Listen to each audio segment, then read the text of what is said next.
जय श्री राम, जय सिया राम, जय हनुमान जी की, जय शिव शंकर की। आइए दोस्तों, मैं नई वीडियो के साथ में फिर आप लोगों के बीच में आ चुका हूं।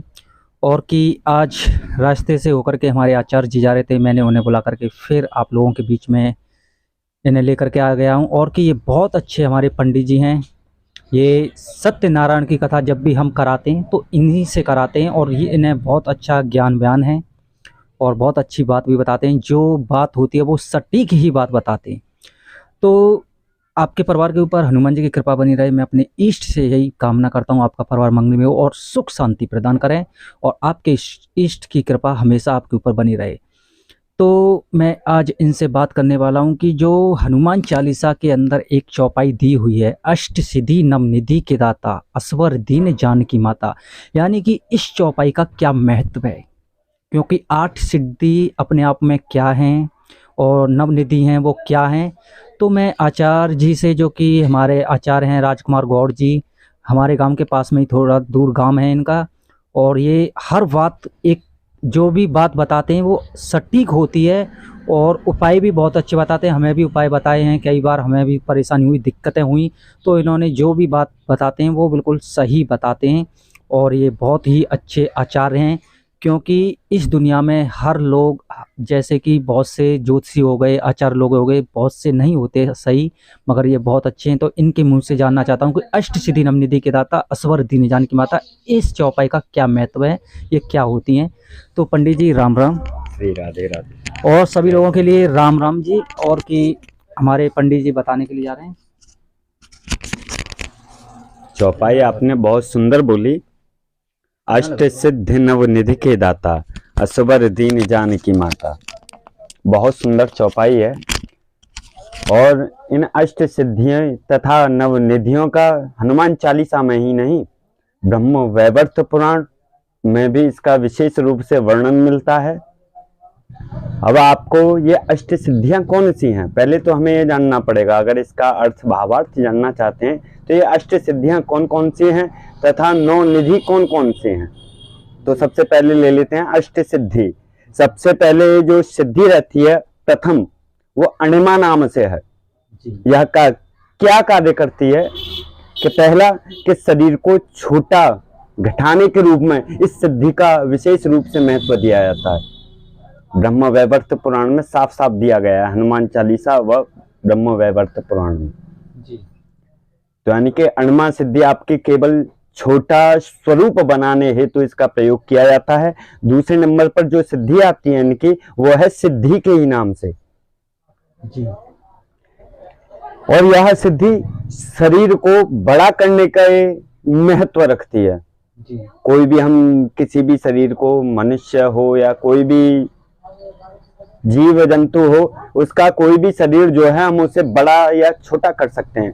ये दूसरे नंबर की सिद्धि है कि बड़ा करने का सबसे विशेष रूप से। नंबर तीसरी रहेगी आपकी गर्मा नाम से जी। गर्मा सिद्धि जी। यह क्या कार्य करती है कि सारी को भारी रखने की क्षमता ये सबसे पहले दे देती है जी। जो हम अपने शरीर को कोई उठा ना सके, इतना भारी भी कर सकते हैं। यह हनुमान जी को सिद्धि प्राप्त थी। जो अष्ट सिद्धि थी उनके हनुमान जी विशेष रूप से उनको प्राप्त थी। बचपन से ही अनेक ऋषियों के श्राप वरदान लगे हुए थे हनुमान जी को। अब जो चौथे नंबर की जो सिद्धि आती है वो आती है लघिमा सिद्धि। लघिमा सिद्धि का क्या कार्य होता है कि शरीर को भार रहित रखने के, यानी कि शरीर में एक पल भी भार नहीं हो सकता, कोई भी भार नहीं। पत्ते की भांति आप इस तरीके से शरीर को उठा सकते हो, हवा में झुला सकते हो। जो पांचवें नंबर की हमारी सिद्धि आती है वो प्राप्ति सिद्धि है। यह प्राप्ति सिद्धि इस प्रकार से होती है कि बिना किसी भी रोक टोक के आप कहीं भी आ जा सकते हो, बिगर किसी का आश्रय लिए, बिगर किसी से अनुमति लिए आप कहीं भी आ जा सकते हैं। जो छठे नंबर की हमारी सिद्धि होती है वो है सृष्टि सिद्धि। इसे प्रकाम्य सिद्धि भी कह देते हैं। यह अपने प्रत्येक इच्छा को पूर्ण करने की क्षमता रखती है। आपने सोचा कि मुझे यह कार्य करना है या यह चीज प्रकट करनी है, तो उस कार्य को पूर्ण करने में विशेष सिद्धि का विशेष महत्व होता है। जो हमारे सातवें नंबर पर सिद्धि आती है वह है ईश्वरत्व सिद्धि। प्रत्येक वस्तु और प्राणी पर पूर्ण अधिकार की क्षमता बढ़ाती है ये सिद्धि। जो 8वें नंबर की हमारी सिद्धि रहेगी वो रहेगी वशी तत्व सिद्धि। प्रत्येक प्राणी को बस में करने की क्षमता रहती है इसमें। तो ये विशेष रूप से इन सिद्धियों का हनुमान जी के जीवन में प्रभाव देखने को भी मिलता है। जो हमारे अन्य ग्रंथ हैं, श्री रामचरितमानस है, वाल्मीकि जी की ले लो, तुलसीदास कृत ले लो या हनुमान चालीसा ले लो, हर किसी में देखने के लिए हमें उन्हें की सिद्धि। आपने देखा था कि जब लंका में गए तो किस प्रकार से गए थे, उड़ करके गए थे। 100 योजन का जो समुद्र था उसे पार करके गए थे। तो इनका जो अष्ट सिद्धियों का हनुमान जी के जीवन में विशेष महत्व रहा। अब हम जानना चाहेंगे कि जो उसके बाद में जो नव निधि हैं वो कौन कौन सी हैं। तो जो पहले जो निधि है वो है पद्म निधि। पद्म निधि लक्षणों से संपन्न मनुष्य सात्विक होता है तथा स्वर्ण चांदी आदि को ग्रहण करके दान करता है। ये निधियां हैं। दूसरे नंबर की जो निधि आती है वो है महापद्म नाम की निधि। महापाप निधि लक्षित व्यक्ति को अपने संग्रहित धन का दान धार्मिक जनों में करता है, उसे हम महापद्म नामक निधि कहते हैं। जो तीसरे नंबर की निधि आती है वह है नील निधि। नील निधि से सुशोभित मनुष्य सात्विक तेज से संयुक्त होता है। उसकी संपत्ति 3 पीढ़ी तक चलती है लगातार बिगर किसी मेहनत के किए हुए। जो हमारी चौथे नंबर की निधि आती है वो है मुकुंद निधि। मुकुंद निधि से लक्षित मनुष्य रजोगुण संपन्न होता है। वह राज्य संग्रह में लगा रहता है। वो राज्य के हितों का कार्य संभालता है। जो हमारे देश सीमा होती है उस पर सारी विवरणों को संभालना। आपने देखा होगा कि बहुत से गुप्तचर भी हुआ करते थे राज महाराजाओं के समय पर। मान लो दशरथ के ही द्वापर युग में ही जाओ, श्री रामचंद्र जी के जमाने में, तो उस समय गुप्तचर, या कृष्ण जी के जमाने में जाओ तो वो जो मुकुंद निधि उन्हें विशेष रूप से मिला करती थी। अब आती है हमारे 5वें नंबर की जो निधि है वो नंद निधि है। नंद निधि युक्त व्यक्ति राजस और तामस गुणों वाला होता है, वही कुल का आधार होता है। जो 6ठे नंबर की निधि होती है वो होती है मकर निधि। मकर निधि संपन्न पुरुष अस्त्रों का संग्रह करने वाला होता है। जो भी हमारे अस्त्र शस्त्र होते हैं उनको संग्रह करने वाला, संरक्षित करने वाला पुरुष होता है। ये भी किसी किसी के पास में देखने के लिए भी प्राप्त होती है और हनुमान जी के जीवन में तो विशेष रूप से प्राप्त हुई है। जो 7वें नंबर की हमारी निधि आती है वो होती है कच्छप निधि। कच्छप निधि लक्षित व्यक्ति तामस गुण वाला होता है। वह अपनी संपत्ति का स्वयं उपभोग करता है, वो किसी को दान नहीं देता। जो 8वें नंबर की सिद्धि आती है वो है शंख निधि। शंख निधि एक पीढ़ी के लिए होती है, पीढ़ी दर पीढ़ी को बढ़ाने के लिए। ये सिद्धि अधिकतर मनुष्यों में, हर मनुष्य में देखने के लिए प्राप्त होती है। कोई कोई भी मनुष्य होता है जिसमें प्राप्त देखने के लिए नहीं मिलती। बाकी संसार में जितने भी मनुष्य उपस्थित हुए हैं सभी के शरीर में इस सिद्धि का विशेष रूप से महत्व होता है। जो 9वें नंबर की निधि आती है वो होती है खर्व। खर्व निधि कहते हैं इसे। खर्व निधि वाले व्यक्ति का स्वभाव मिश्रित फल दिखाई देता है। थोड़ा सा चिड़चिड़ापन, थोड़ा सा मीठा स्वभाव देखने के लिए प्राप्त होता रहता है। तो यह सिद्धि विशेष रूप से हनुमान जी के जीवन में आपको देखने के लिए मिल सकती है। जब हनुमान जी लंका गए थे, जब रावण के सामने उन्हें ले जाया गया तो उनके सामने वह उसी तरीके से, उसी स्वभाव से बैठे हुए थे, अपना आसन जमा के। उन्हें आसन भी नहीं दिया गया, अपमान किया था। फिर वो अपमान को न देख करके उन्होंने अपना जो है स्वभाव दिखाया। उन्होंने थोड़ा क्रोध और थोड़ा मीठी वाणी बोली, जिससे जो रावण था वो अत्यंत क्रोध में भर गया था।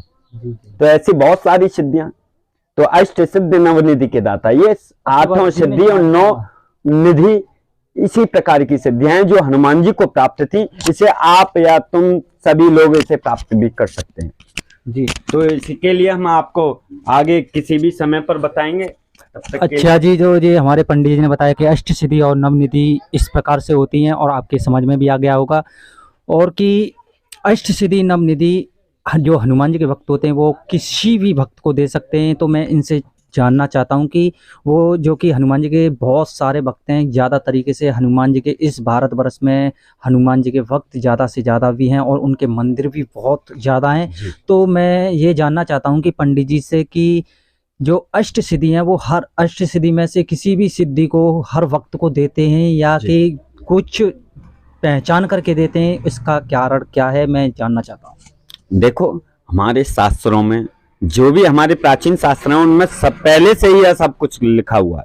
जी और कैसे लिखा हुआ है कि उनमें पहले से यह बताया है कि आपको इस आचरण के लिए, इस पूजा के लिए यह विधि है और यह नियम है। पहले से ही पंडित जी, ब्राह्मण देव, आचार्य देव बता देते हैं कि हमें इस प्रकार से इस उपाय को करना है। तो इसी प्रकार से हर चीज का अपना नियम है, विधि है। विधि को आपको अगली वीडियो में जानना होगा।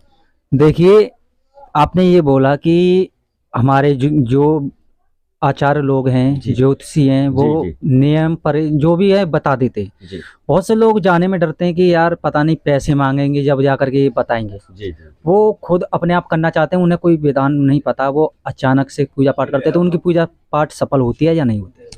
नहीं, देखिए, सभी की ये कलयुग है। कलयुग केवल नाम आधारा। रामायण में श्री रामचरित मानस में चौपाई दी है, कलयुग केवल नाम आधारा। यहाँ पर संकीर्तन मात्र से ही सिद्धियों की प्राप्ति हो जाती है। क्यों नहीं होती है? लेकिन उसे धारण तो करना सीखो। मन में हमारी 5 कर्मेंद्रियां, उन्हें कंट्रोल करना तो सीखो। जब तक हम उन्हें ही वश में नहीं रख सकते तो आगे की चीज करना मुझे असंभव लगता है। नहीं, ये बता दीजिए, अगर वो नहीं जाते हैं, वो अपने आप भक्ति करते हैं, जैसे नाम ले लेते हैं, वो विधि विधान नहीं जानते वैसे भी करते, तो वो उनकी वो पूजा सफल होती है या नहीं होती है? पूजा सभी की सफल होती है, भक्ति सभी की सफल होती है। क्यों? यहाँ तक इसलिए क्योंकि भगवान सभी से प्रेम करते हैं।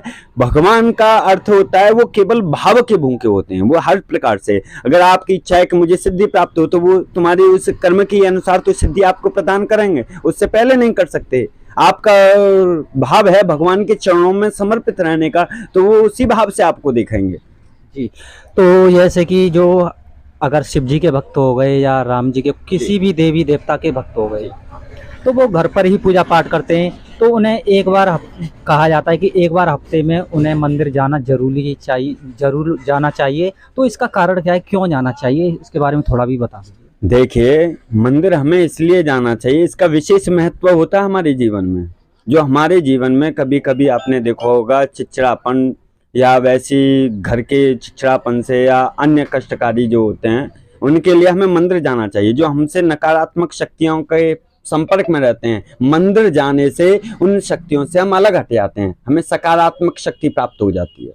जो मंदिर में घंटा, ध्वनि, आरती इत्यादि दिखाई जो देती है, वो उसकी ध्वनि से हमारा दिमाग जो एक पॉजिटिव रास्ते पर जाता है, सकारात्मक तरीके से नकारात्मक शक्ति को छोड़ देता है।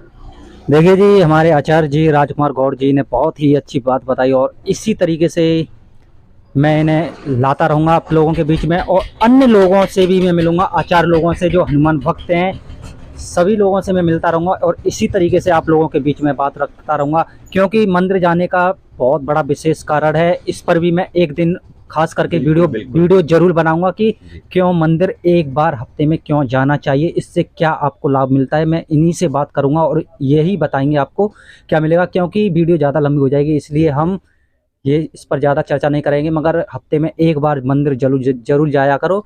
चाहे शिव भक्त हैं, चाहे राम भक्त हैं, चाहे हनुमान भक्त हैं, किसी भी अन्य देवी देवता के भक्त हैं, तो आपको उसमें हफ्ते में एक बार जरूर जाना चाहिए। यदि हनुमान के भक्त हैं तो मंगलवार के दिन अवश्य जाएं, शिव जी के भक्त हैं तो सोमवार के दिन अवश्य जाएं, यदि काली के भक्त हैं तो वो शनिवार के दिन अवश्य जरूर जाएं। क्योंकि मंदिर में जाने से आपका ही लाभ होता है, आपको फायदा मिलता है। तो इस पर भी मैं वीडियो बनाऊंगा, और आज की वीडियो में यही। जय श्री राम। जय श्री राम।